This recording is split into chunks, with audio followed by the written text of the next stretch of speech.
now. So the first time I came here, I threw out a couple ideas, and you guys told me what I need to talk about. So went back to the notes, and we'll figure it out. But we'll start with a story. So I don't know how many X's and O's you're going to get. I saw a little picture in the story. I'm not going to break down anything here. It's the whole talk is trying to figure out what you want to do, and we'll go from there. So I go to Case Western Reserve. My very first class, it's a lecture hall with about 500 people in there. So you walk in, biology class, freshman biology, and everybody talks, you know, students talk, well, you don't know, you're not in college yet, but I mean, now you know where you're going to go. The people know where they're going to school. Yeah, I learned Miami of Ohio in the corner. I know there's not as many older students here, but you know, you get the college people saying, well, I'm going to do this, I'm going to major in this, I'm going to go to grad school, I plan on doing this when I get out of there. I didn't know a thing. Absolutely, I didn't know anything. I didn't know what I was going to do. I tried biology just because I was good at it. So I show up, professor stands in the front, literally like this, and says, good morning. Half of you are going to fail. Half of you will not finish the class. The other half, we'll see how you do. If you want to talk to me, I don't have office hours. You're going to talk, and he introduced his TAs, the teacher assistants, over here to the right. I have no idea, I don't remember who they are. And said, if you have any issues, talk to the TAs. And I said, don't know if this is what I want to do. You know, and that was my first experience. So I'm going through college, freshman, sophomore year, and really no idea. When again, a lot of people are telling me, I want this, I want that, I'm going to go to medical school. I said, I don't know, maybe I'll do that, maybe I'll do physical therapy. I had no idea. So let's take a little step forward. So I have no idea what I'm doing with my life. I get to a thing that really angered, was really troublesome, angry, disappointing, whatever you want to call it.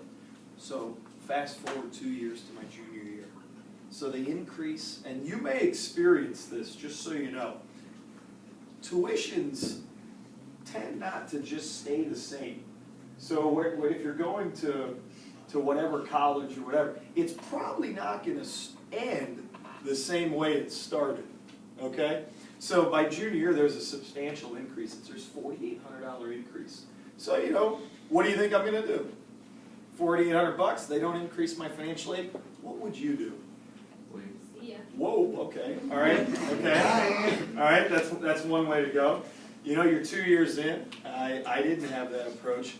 I went into the financial aid office and said, hey, I'm doing all right in school. I'm a good dude, you know, can you help me out a little bit? And what do you think the answer was? They probably laughed a little. Well, that's pretty rough. I don't know if they laughed. I mean, maybe they laughed after I left. But so they said, thanks, but no thanks, big man. Figure it out for yourself. And maybe they did when I left. So maybe they laughed, but ultimately it was tough luck, buddy. Figure it out. So I played baseball and basketball. I was at Case, you know, studying biology, you know, doing my thing, having no idea what I was doing, no idea. So I had to figure something out. I had to make up this $4,800. You gotta figure it out. So what do you think I did? Got a job. Yeah, I got a job. So I ended up quitting basketball. It was.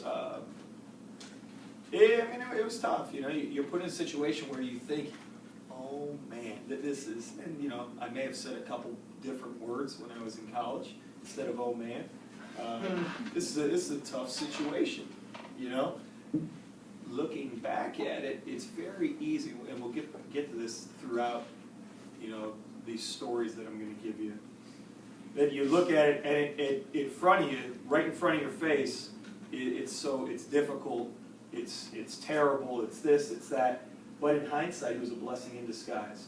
So it forced me to pick something. So I had to stop playing basketball, and I got an opportunity at Cornerstone Christian Academy. Does anybody know Cornerstone Christian Academy? No. Hey, we got a couple. There you go. I had no idea what Cornerstone was, just by the way. No idea. So one of my buddies was a head coach, and he says, "Hey, hey Tim, you want to help me out?" I said, "Well, I got to figure out this money situation. What are you paying me? I'd love to help you, but I really need some money." And he says, "How does 1,500 sound?" Hey, better than zero. Come on, are you kidding me? I said, "Of course, yes, let's do it. I'll figure out the rest of the money as we go." So that's the first situation that I had an opportunity to coach. You know, I knew what I wanted to do throughout. I wanted to get paid to help others. What that was that medical field, was that, you know, I didn't know coaching, but I thought, you know, something in the sciences, something in the medical field.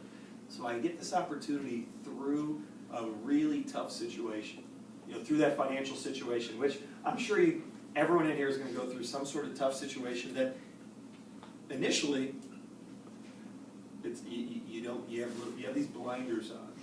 You don't really see outside of the blinders. You can't see everything, and you really need help. You know, so hindsight, it was the biggest blessing in disguise for me. So I had that opportunity to coach. I really enjoyed it. I figured, you know, started to figure things out. I didn't really know what I was doing. You know, you go into these classes or you go into your profession and you think you have an idea.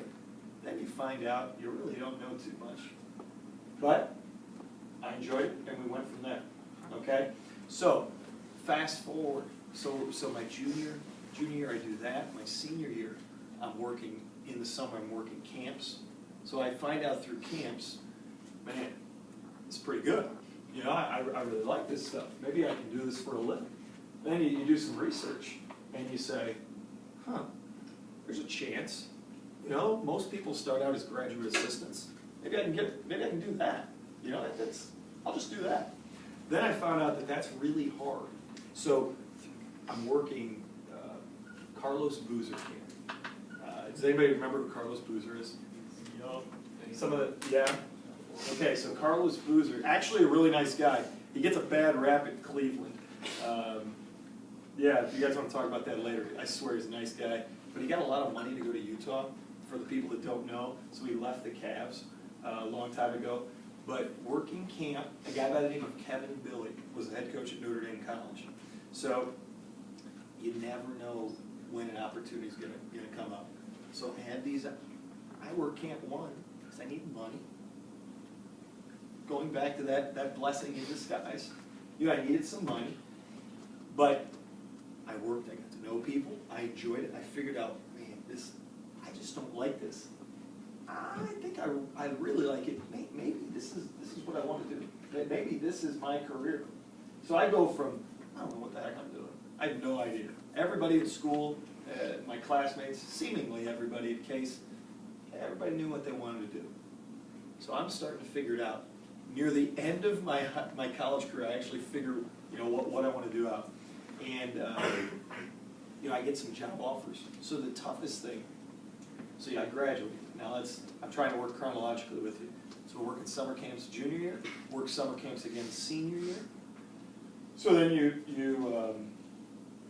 you know, I get offered a job. Would you work in a lab? You'd work in a lab? All right, there we go. All right. I said no, but there you go. So would you work? Would you take work for the city? Would you work in a? I don't know. You get offered jobs and you look at salaries. I mean, I was a college kid. I was broke. I mean, I don't know who you guys are, but I looked at it and I said, 40 what? Are you sure? You really want to offer me that? But I ultimately said no. I kept going, working camp, and at that Carlos Boozer camp, the head coach, Kevin Billy, offered me a job. So I get the graduate assistant job, and I figure out what I love. So the people that were here the first time, if you remember those notes that you had me write on the board, not knowing what you want to do, and then figuring it out. Then you actually get the job. Just so you know, nothing's perfect. Absolutely nothing. I just want you to know that. So I get a job that I absolutely love. Nothing is perfect. So as a GA, I didn't get paid. I got my tuition, but I didn't get paid.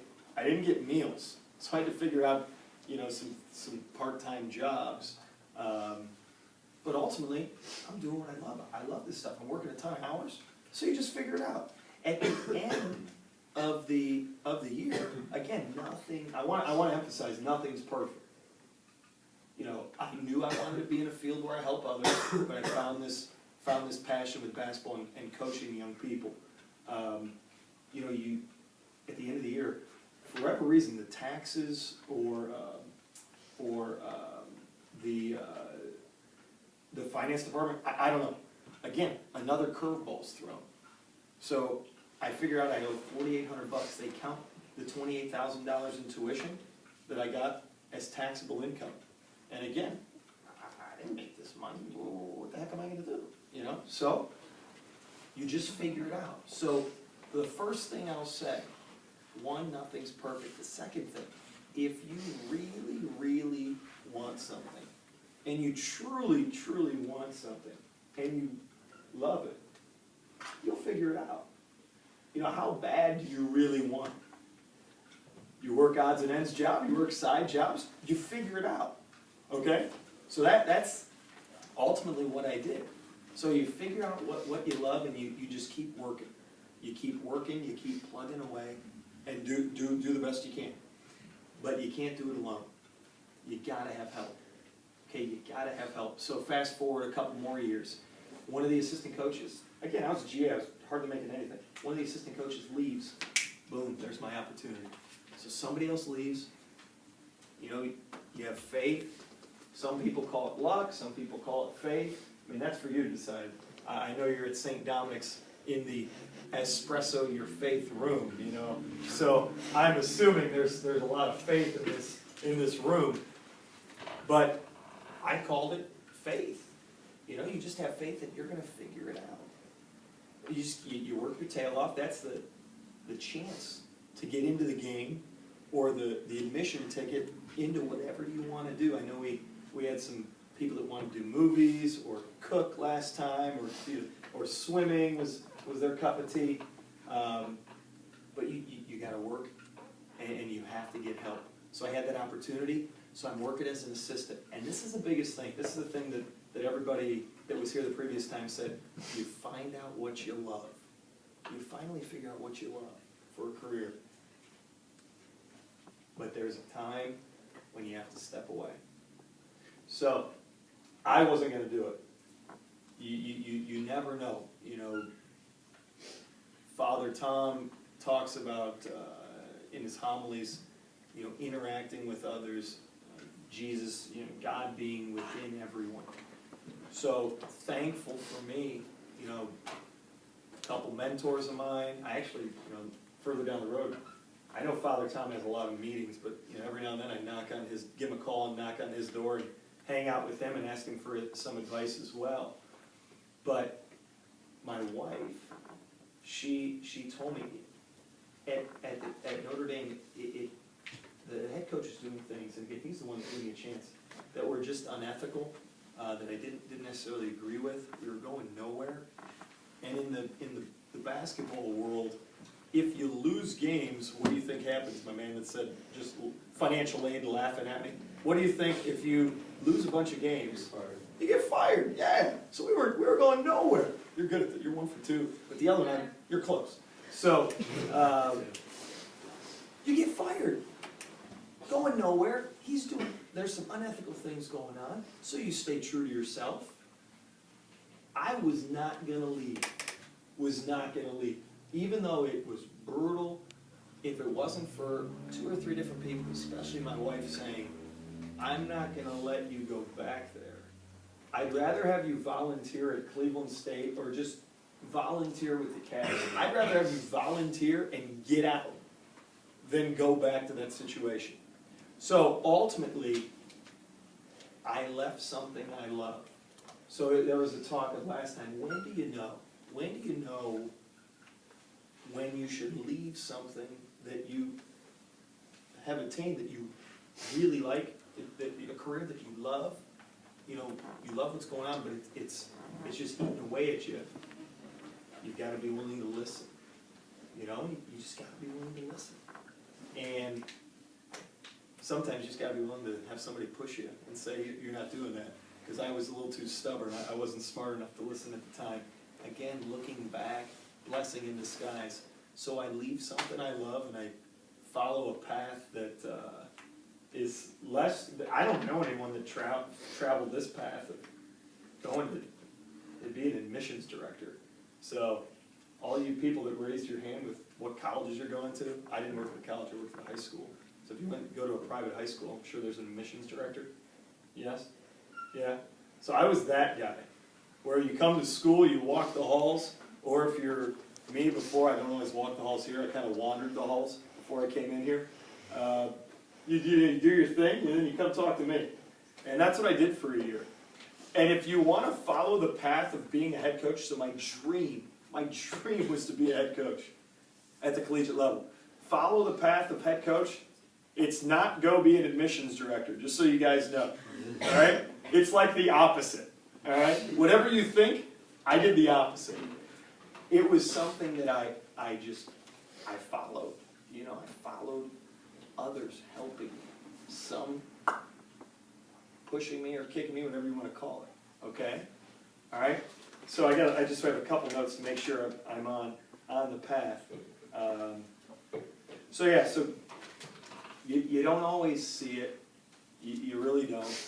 You look back, and again, I feel like I had my own path. It's a different path. Everybody in here, you're going to have your own path. You got to listen. You got to be willing to listen. You have to understand that you don't have all the answers.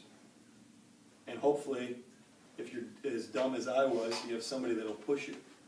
You know what I mean? So really value those that love you and care about you and will say something. Okay? So I do this stuff. The head coach leaves. Now, who in here thinks, well, maybe it's a bad question. I'll get back to that later. After a year, a head coaching job opens. So that guy that I met at Carlos Boozer Camp, Coach Kevin Billy, who hired me, so he leaves. He goes to be an AD and a head high school coach. The salary, just so you know, was very good, so he left. Now, it's opened up. So you leave, you're like, oh, man, I just waited one more year. I could have had that. Like, unbelievable, So I got a little woe is me, oh my Lord. Again, there may have been a couple other verbiage said, but sometimes you let some things out. So that there's an opportunity to be the head coach. Here's the dream job. Here's the dream. Like, for example, what do you want to do? I don't know yet. Good answer. I had no idea. You're just like me. What do you want to do? I want to be a CEO. Jeez, oh man. You're just running the show around here. You know it. Philly Indian sweatshirt. What's your name? Nick. Nick? Where are you from? Shaker Heights. Shaker. You go to Shaker? Yes. You're a Red Raider, huh? Yes. I only heard about the Shaker U.S. hockey games. I never actually went to it. I only heard about it. So I hear they're entertaining. So what do you want to do? Like, what's your dream? To be a scientist. To be a scientist? IT. IT? Cool. So my point is, you have that. CEO is right in front of you, but you just left the year before. Unbelievable. Unbelievable. So what do you think happens? What do you think I did? I'm not going to ask you. I'm going to go to nice. You have a nice Cleveland Indians shirt, Maddie. What do you think I did? Well, that's good. You jumped the gun, but very good answer. You apply. You want to know what happened? Why? You're not good enough, Tim. That's what I was told. You're not any good. And I said, oh, man. I actually thought I was at least average, At least give me a shot. Give me an interview. So I didn't even make the first round interviews. Okay? Didn't make the first round interviews. So after the first round interviews, thank the Lord that they didn't do a very good job. So they actually gave me a shot. They called me on a Wednesday and said, come on in Friday. Is that enough time to prepare? I said, prepare? Scott, are you kidding me? I've been waiting for this phone call for like 8 years. I'm ready. You want me to come in 20 minutes? I'm ready, man. You kidding me? So I come in Friday, and we do the interview. I won't bore you with that. So Monday comes around. The dream job comes around. And he calls me and says, Tim, I'm offering you the job. So I waited 5 or 6 seconds, and I said, I'm in. I accept. And Scott said, whoa, don't you want to talk to your wife or your family or something? Like, what are you doing, man? And I said, well, Scott, I was thinking about playing hard to get. So that's why I waited like 5 or 6 seconds to say yes. And I've been waiting for this phone call for years.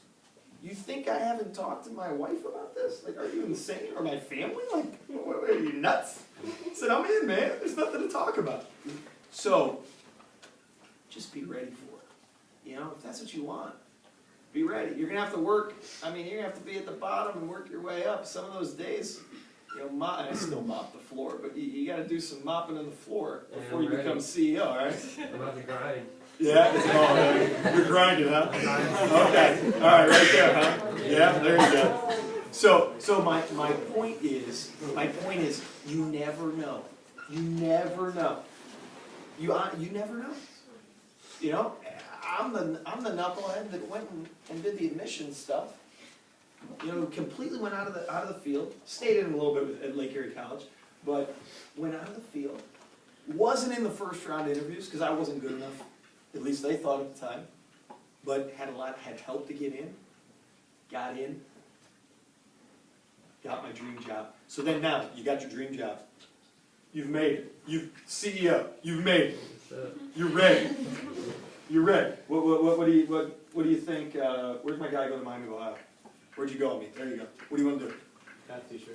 You're gonna be a math teacher. Oh yeah. Jeez. Wow. Good for you. All right. So you become that math teacher. Become that CEO. It's not like, you know, nothing's perfect. It's tough. Like, I'm in my dream job, and there's a lot of things I'm like, this is brutal. I don't want to do this. You know, some of this stuff is rough. First year, we're 11 and 19. We're horrible.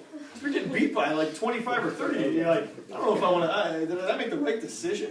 A couple guys weren't doing well in school. You know, I walk in, the GPA is like 2.4. Like, what's going on? You know. So my point is, you get this. Nothing's perfect. Okay, nothing's perfect. Okay? Keep plugging away, keep doing your thing. All right? Keep reaching out for help. Keep getting that you were talking grinding, but keep listening. Sometimes it's the kick, a little forceful. Sometimes it's the increased intuition that you think is awful, and you're just angry at the world. You want to just throw stuff everywhere or scream when you're driving down Cedar. You know, sometimes those are blessing in disguises. For me, that was a blessing in disguise. Leaving and being able to have experience leading people as an admissions director was a blessing in disguise. Okay, so you never know when those blessings are going to come, and you never know how they're going to look. They may look like they're awful, and it's just brutal. Now, looking back, obviously, it was a huge blessing. So a couple things, then you guys can ask me some questions. Does anyone know who Coach Garrett is, Jason Garrett is for the Cowboys? Who's US, right? Yeah. Do you know who he is? So you guys watch like the Cowboys? Okay, so his brother was my English teacher. So I swear, I'll bring this around. Don't worry. So English teacher. So he always talked in class. He said, if you give a really good talk or a really good paper, it ends similar to how it starts. So, you know, how did I start? I know you're a math teacher, but what do you think? You're talking about starting a case. Not knowing what I want to do. I have no idea. I show up in this class, I'm a biology major, I have no idea what I want to do. So my wife, this is just an example. So the ones that actually know what they want to do right now, and that's your dream, things change. So my wife, just like a lot of those people I went to school with the case, they're now in their 30s saying, this is brutal. Like, why did I pick this field? This is the worst. You know, be open. So I had to give the old kick to my wife and say, you need to look at another field. So she left. You know, so just because you know what's going on, things change. You know, keep those ears open. You know, obviously, keep your heart. You know, keep everything open. Keep your ears, but your heart open for things to change. You know, they may tweak a little bit. So she absolutely loves what she's doing. Life changes. Life throws you curveballs. So that's the last thing I wanted to say before I let you guys go and ask you questions. I've got a few questions for everybody.